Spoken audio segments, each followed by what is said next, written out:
What is something that you consider as a waste of money, while others are ready to pay a lot for it?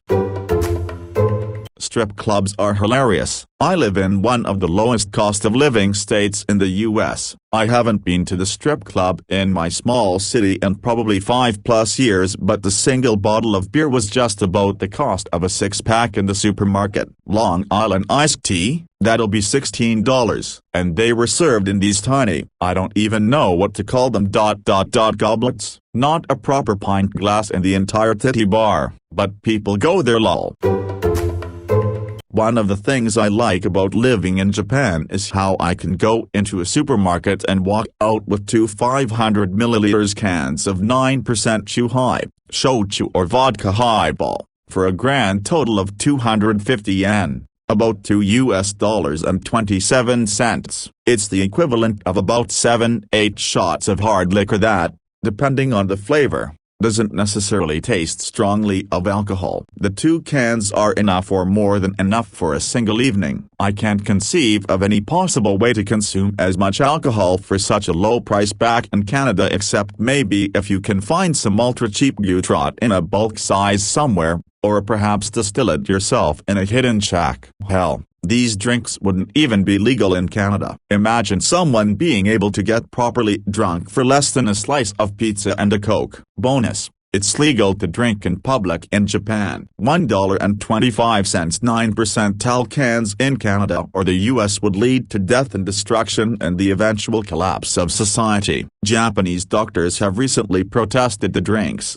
calling them more dangerous than prohibited hard drugs. Likely true. The companies still make them, though, and Japan's alcoholics are thankful. They can get drunk every day of the month for a total of less than $100, maybe a bit more if their tolerance is built up enough to manage 3 cans. Still, less than a potential night or 2 out drinking.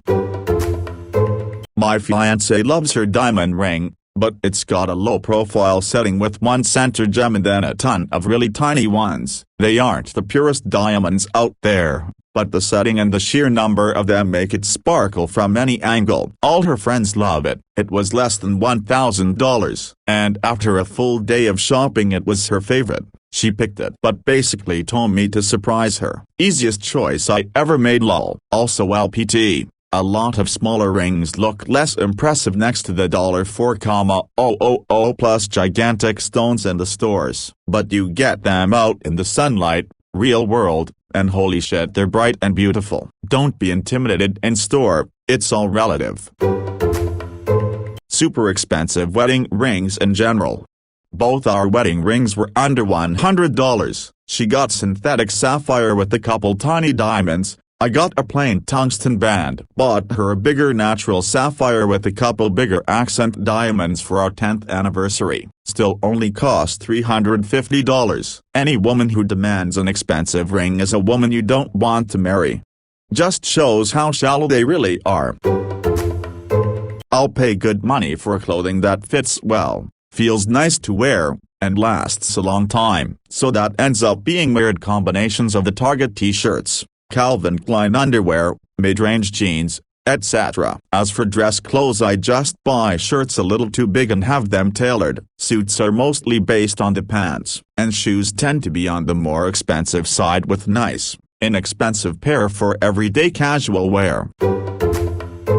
Funerals and weddings. They do have their purpose as celebrations, opportunities for shared grief, but if anyone spends £10,000 on my funeral, I'm going to haunt them almost as hard as their financial decision-making skills. Edit. Also, although sharing of rings has been a thing for millennia, expensive diamond rings are marketplace around 100 years old to increase diamond sales. https://m.youtube.com/watch V equals N5K Woo 1F Goo.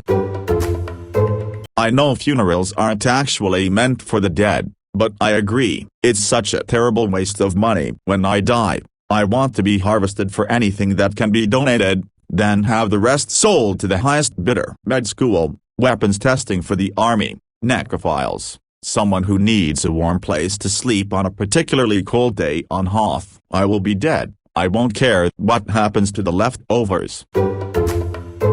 clubbing and paying for insanely overpriced drinks at restaurants. Anniversary, get the bottle of wine at dinner. On vacation, try that fruity drink or a pina colada. But every single Thursday, Friday and Saturday going out to dinner and having drinks, and then going out to clubs to buy drink after drink, shot after shot, never made sense to me. Drink with your friends before, and if you need a little something extra, buy 1-2 drinks throughout the night. Seeing people spend hundreds on a night of drinking blows my mind. It's probably not about getting wasted, but just having a great time. Let others do the work, etc. At home I have to cook my own dinner, mix my own drinks, etc. It's a nice and pleasant luxury to enjoy a good bar or a good dinner that is made for you. Drinking with friends before is what you do during college, university, but it just changes, mostly because more cash is accessible and you go out less often.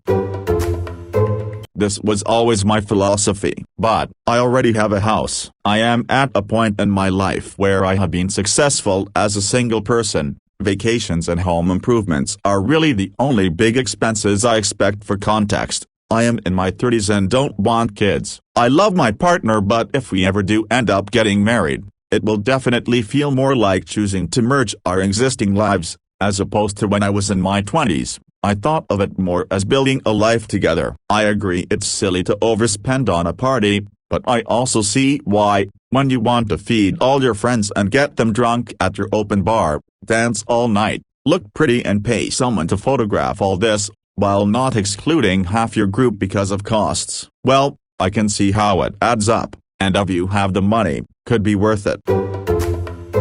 My whole wedding cost just over $500. This includes food, decor, dress, and location. I was lucky enough to have a lot of help from family. We kept it small, and I got my dress for $40 because it was technically out of style or out of season, whatever. We made the food and the decor and had it at both of my aunt's houses. My sister just spent $10,000 on down payments for her wedding that she ended up postponing.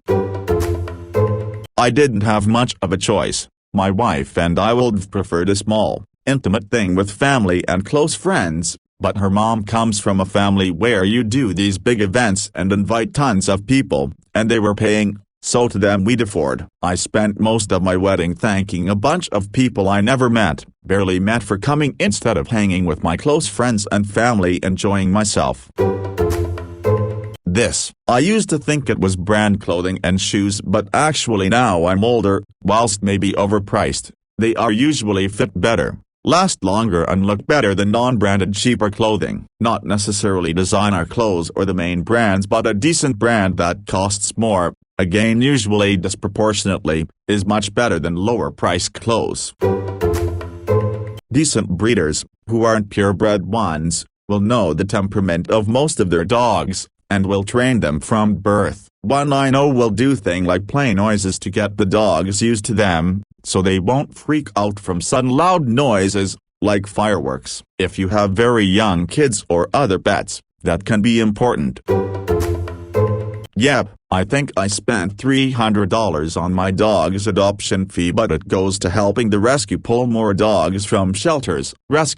Shelters also have puppies, purebreds, etc. Fosters can also provide insight on if a dog is good with other dogs, kids. People also need to know that sometimes it'll take time to find the right dog via rescue, but honestly a few weeks, months looking for the right dog is nothing when you're looking at dog you'll have for 10+ years. Personally, I couldn't ethically choose to purchase a dog that someone has bred purely for their profit when there exist thousands of healthy, friendly dogs who will be put down in days just because someone decided to dump them, most of the time to no fault of their own.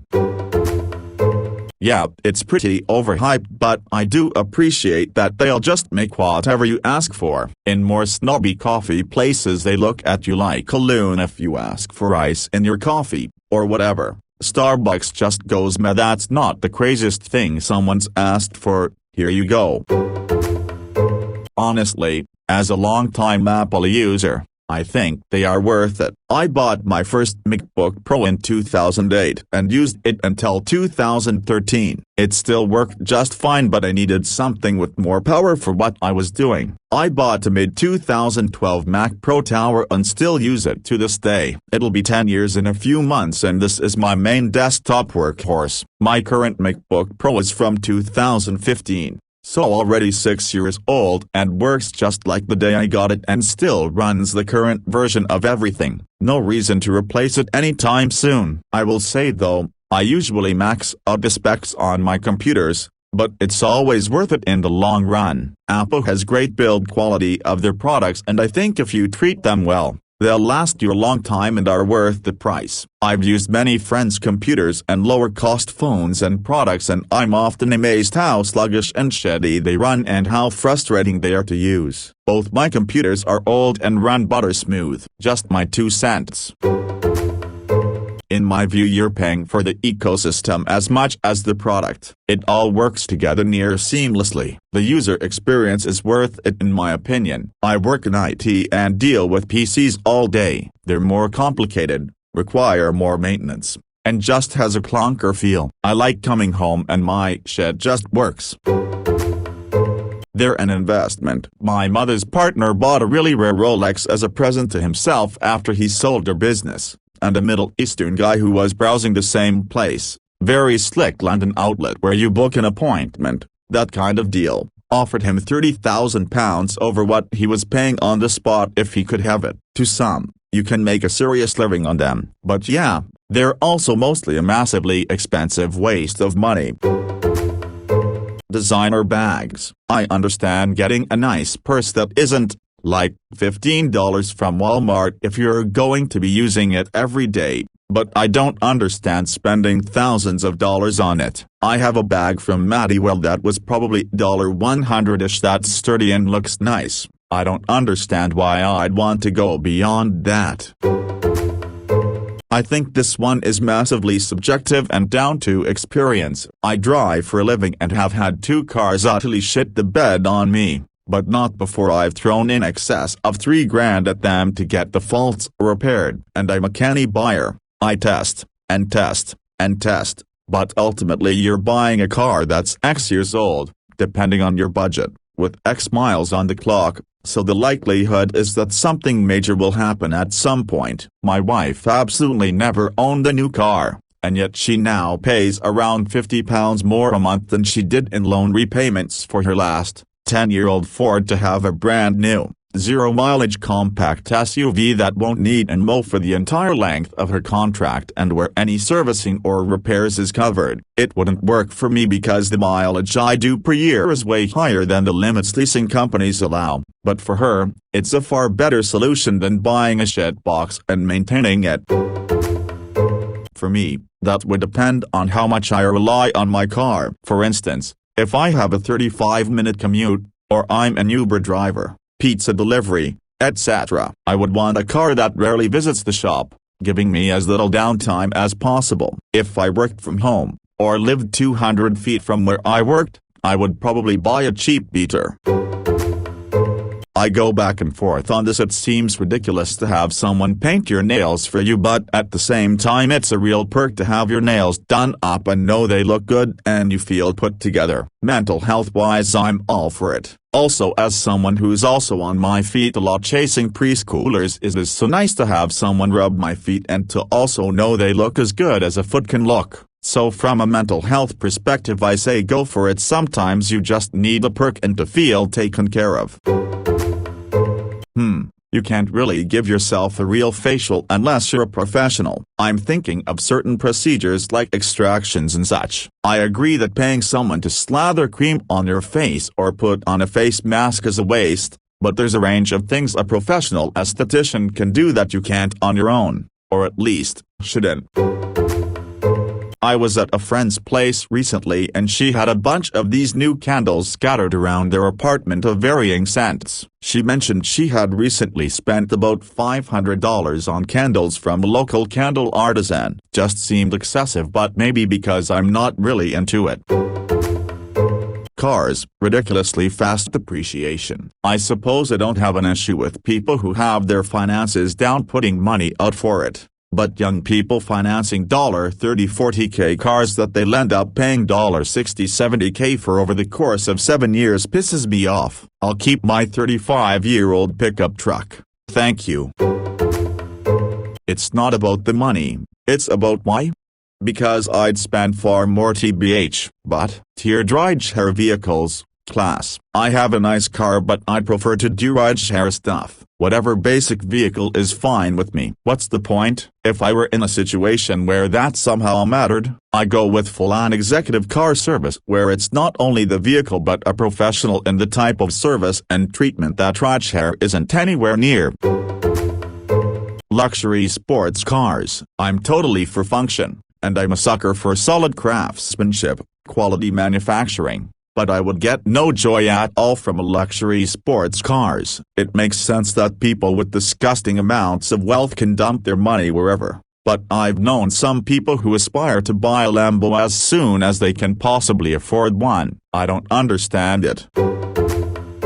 Not that I have any interest in a Lamborghini, but I understand the appeal. I love driving. And driving fast in a machine designed to go fast is an amazing feeling that has nothing to do with being an asshole or being stupid rich. Unfortunately, those two characteristics often go hand in hand. Lol. I have the two cars of my dreams, represent the yin and yang of my being. A Jeep Wrangler and a Miata. I recently got the Miata, and it's so much fun. I get that some folks don't care about driving or cars, but not all of us are dicks. Or rich. California and NYC. I don't understand it. California is very pretty but you can find places just as pretty in, for example, Florida where your money will go miles further. When I was in San Diego I found 1,300 square foot condos going for $1.3 million each. San Diego is a pretty city, but Amelia Island in Florida is gorgeous, safe, fun, and if you had $1 million you'd live way more comfortably.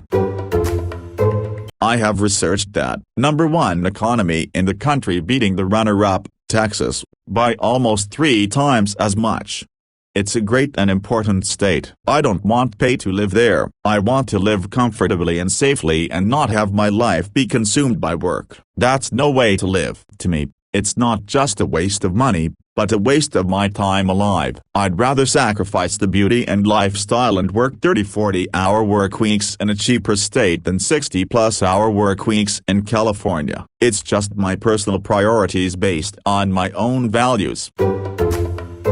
New luxury status symbol cars, and also, getting rid of a perfectly good car with under 150k miles on it so you can have a new Range Rover or BMW. If your net worth is north of $2–3 million, then you've earned the right and none of this applies. Otherwise, you're just a fool who wastes money seeking the esteem and approval of others. Following that last part, if you're the kind of person that I need to buy a Range Rover to impress, you aren't worth a second of my time. Having food delivered. I can tolerate ordering a pizza on occasion, but it bugs the hell out of me because it's like, pizza is $10, then there's tax, which I don't fully understand why that's a charge, but whatever. Then there's the delivery charge, which is like $5 or $6, and then there's the tip for the delivery person. To my understanding, a pizza guy has to use his own car and gas, and rent the uniform and insulation bag himself, and doesn't get paid, so relies on the tips, but he doesn't even get the delivery charge. So why the fuck do I have to pay the delivery charge and the tip? Who gets the delivery charge? As someone who grew up having to scrounge for couch change all the time, I really hate that. And then things like Uber Eats or Postmates or whatever. The final cost of 3 $10 salads and a slice of cheesecake should never reach $74. I understand that there are people bringing you food for your convenience. My sister is an Uber Eats deliverer because she's broke, but goddamn, dude, that's a lot of money. Alcoholic beverages. I refuse to ever drink, but my dad said to me that since he was 18, he's 48 now, he has spent $100,000 on it. He isn't an alcoholic, A lot of it is whiskey or stuff that is supposed to sit on the shelf for years and only to be consumed in very small quantities, or it's light beer. I intend to uphold my grandfather's dying wish for me to not drink.